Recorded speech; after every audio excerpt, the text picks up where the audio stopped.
Today we're going to be talking about fractions that are greater than 1. We're going to use a number line to do this. So first let's look at our number line. Notice we're still starting at 0, but now our end is 2 and 1 is in the middle. And I notice that we're in thirds because of this fraction that's labeled 2/3. So I'm going to use that to help me label the other points on our number line.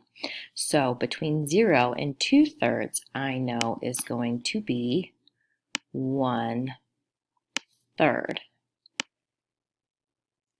Now, another point that I need to think about is 1, and we've talked about understanding our whole or fractions, ways to name 1. So if we're in thirds, and the way to name 1 in thirds would be 3/3. So I'm going to write that so that I remember to include that on my number line. So now I see that I have 0, 1/3, 2/3, 1 or 3/3, and then I just keep counting on. So this next point would be 4/3, which is greater than 1, 5/3,